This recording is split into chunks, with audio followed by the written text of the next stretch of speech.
नमस्कार, मी दिनेश कांजी. आपण बघताय न्यूजडंका.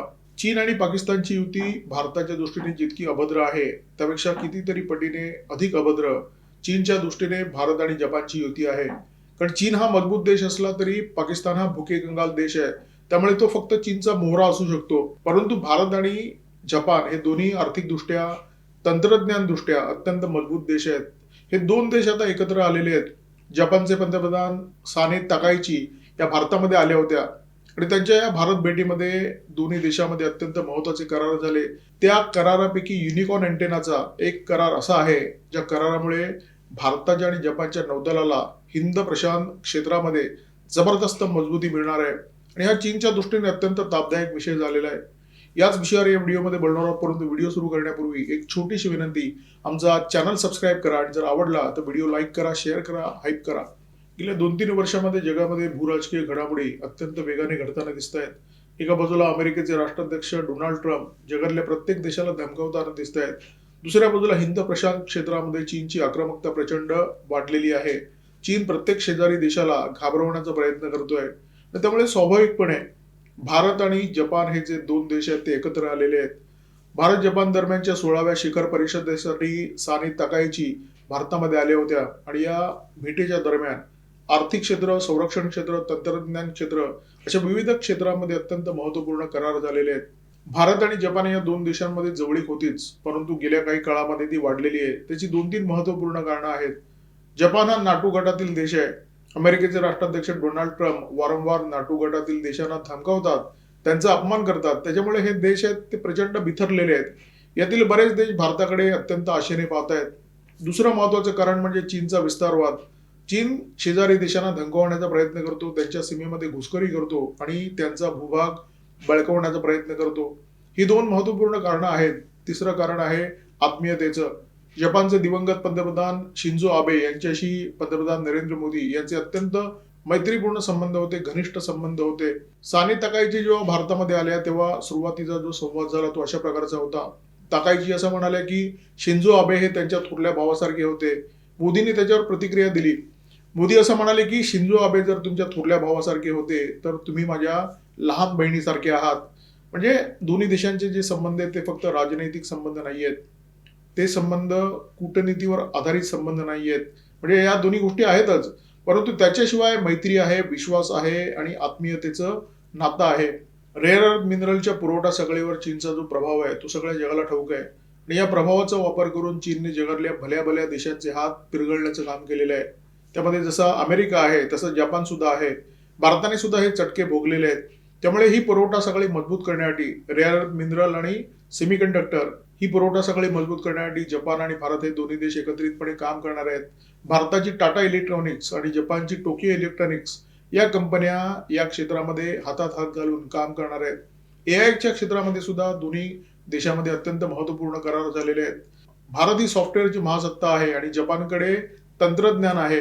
या दोन्हीचा मिलाप करून एआयचा एक रोडमॅप दोन्ही देशांनी तयार केलेला आहे. सध्याच्या जगामध्ये आर्टिफिशियल इंटेलिजन्स आणि सेमीकंडक्टर चिप याच्यापेक्षा महत्वाचं काय आहे?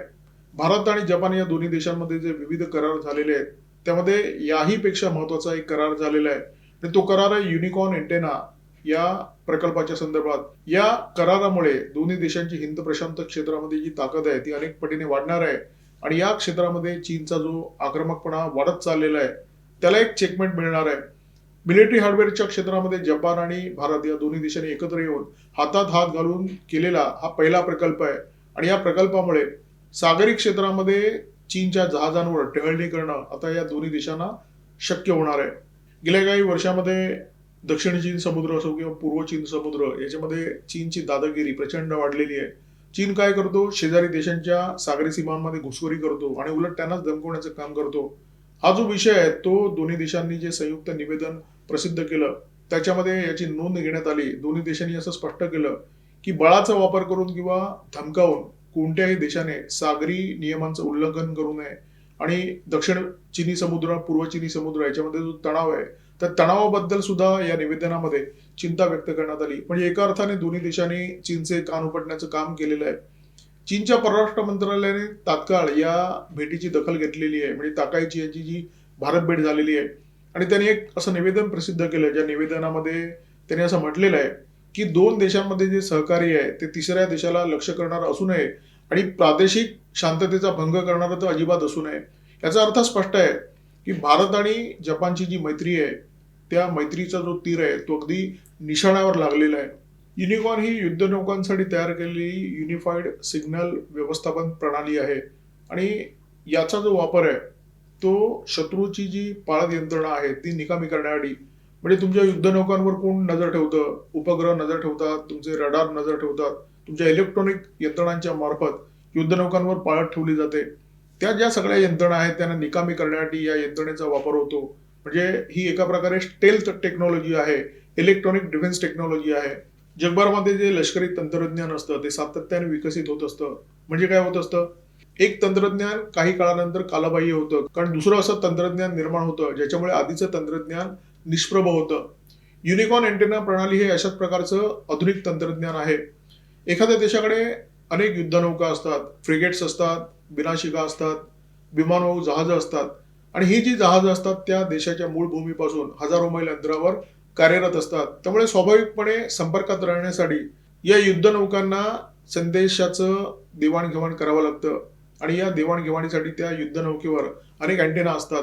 युद्धनौकांवर जे अँटेना असतात त्या अँटेनाच्या माध्यमातून खूप मोठ्या प्रमाणामध्ये संदेशाचं प्रसारण होत असतं, संदेश स्वीकारले जात असतात आणि त्याच्यामुळे या ज्या युद्धनौका आहेत त्या रडारवर लगेच पकडल्या जातात, उपग्रहाच्या टप्प्यात येतात. इथेच युनिकॉर्न अँटेनाचं महत्व लक्षात येतं.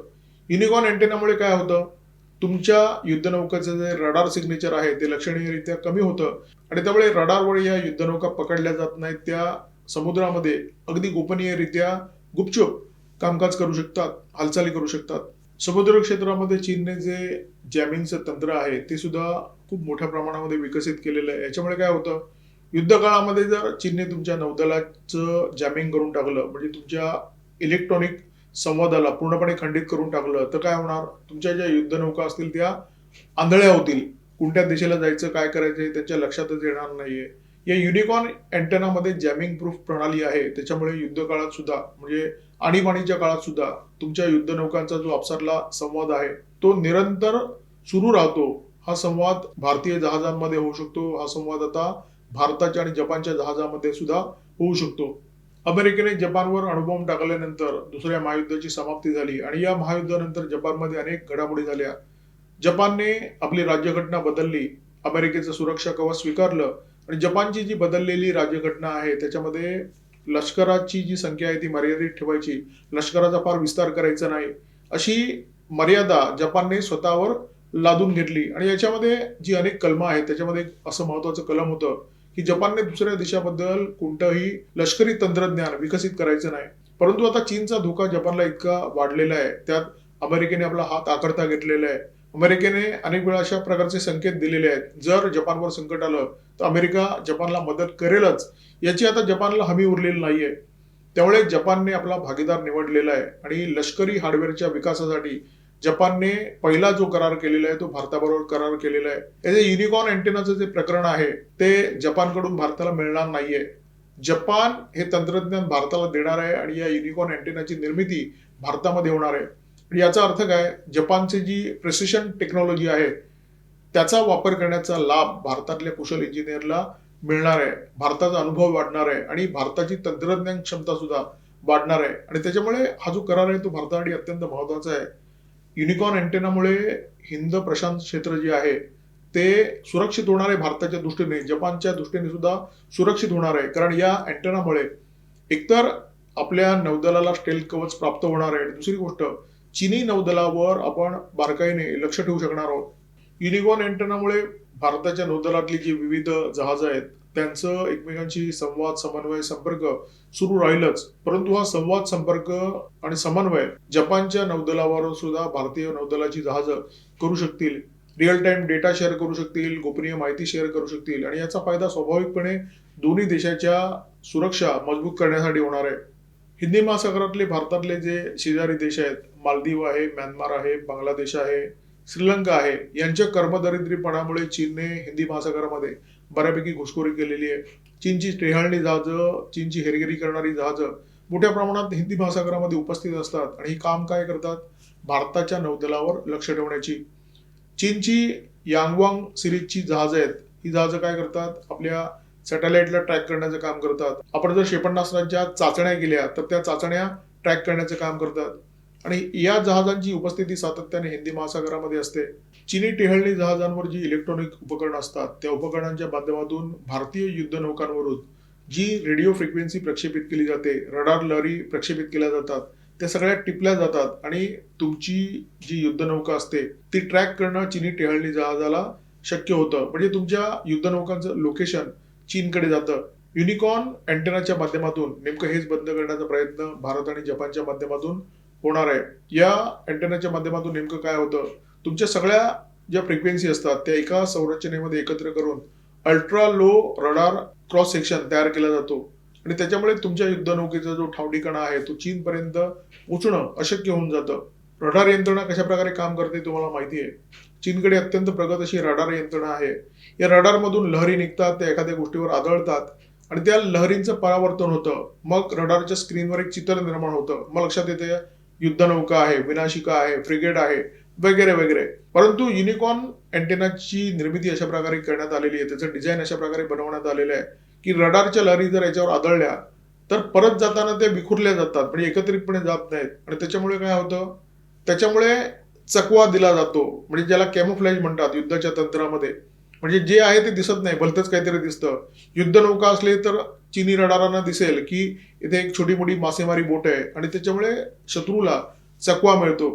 आणि अशा प्रकारचं जबरदस्त तंत्रज्ञान या युनिकॉर्न अँटेनाच्या माध्यमातून जपानने भारताला सोपवलेलं आहे.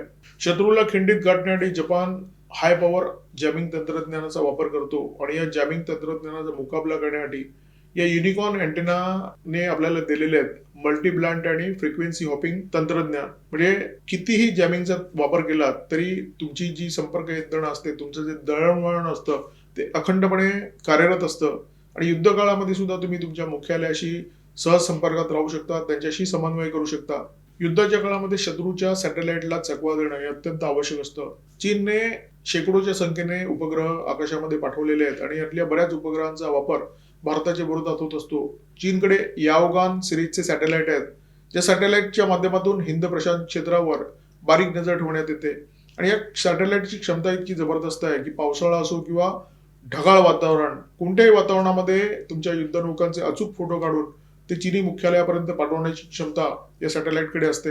युनिकॉर्न अँटेनाकडे या सॅटेलाइटची सुद्धा तोड आहे. ज्या युद्धनौकांवर युनिकॉर्न अँटेना वापरले जातात त्याच्या सुपर स्ट्रक्चरमध्ये अशा प्रकारचे काही बदल करण्यात येतात. सुपर स्ट्रक्चर म्हणजे जहाजाचा वरचा जो भाग असतो त्याच्यामध्ये असे काही बदल करण्यात येतात की ही जी जहाज आहेत ती सहजासहजी उपग्रहाच्या पकडीमध्ये येत नाहीत. उपग्रहामधून ज्या रडार लहरी प्रक्षेपित होत असतात त्यांना चकवा देण्याची क्षमता या स्ट्रक्चरमध्ये असते. हे युनिकॉर्न अँटेनाचं पुराण ऐकल्यानंतर तुमच्या लक्षात येत असेल की जपानने भारताच्या हातात ब्रह्मास्त्र दिलंय. बरं, असं नाहीये या ब्रह्मास्त्राची निर्मिती जपान करणार आहे आणि भारताला ते फक्त वापरायला दिलेलं आहे. भारताला फक्त ते ब्रह्मास्त्र वापरण्यापुरता मंत्र दिलाय, तसं नाहीये. या ब्रह्मास्त्राची निर्मिती भारतामध्येच होणार आहे आणि त्याचा फायदा भारताचा जो अनुभव आहे या लष्करी तंत्रज्ञानाच्या क्षेत्रातला तो अधिक समृद्ध होण्यासाठी होणार आहे. भारत आणि जपानच्या भागीदारीमुळे चीनचा प्रचंड तिळपापड झालेला आहे आणि हा तिळपापड त्यांनी एक प्रतिक्रिया देऊन व्यक्त केलेला आहे. अमेरिकेने तशा प्रकारे कोणती प्रतिक्रिया दिलेली नाही, परंतु तिळपापड त्यांचाही झाला असणार, कारण ट्रम्प यांना असं वाटलं होतं की क्वाडचं पोतेरं केल्यामुळे जपान, भारत आणि ऑस्ट्रेलिया हे जे तिन्ही देश आहेत ते निराधार होतील. प्रत्यक्षात तसं झालेलं नाहीये. भारत आणि जपानने घट्ट हातमिळवणी केलेली आहे. भविष्यामध्ये त्याच्यामध्ये ऑस्ट्रेलिया सुद्धा समाविष्ट होणार आहे आणि ही जी युती आहे तीन देशांची हिंद प्रशांत क्षेत्रामध्ये ती अधिक मजबूत होणार आहे. तर या व्हिडिओमध्ये तुर्तास इथेच थांबतोय. व्हिडिओमध्ये माझ्यासोबत होते cameraman Omkar Bhagwat, video editor Ajay Shelke. Video जर आवडला असेल तर लाईक करा, शेअर करा, कॉमेंट बॉक्समध्ये व्यक्त व्हा, सबस्क्राईब करा, न्यूज डंका आणि बेल आयकॉन दाबायला अजिबात विसरू नका. नमस्कार, धन्यवाद.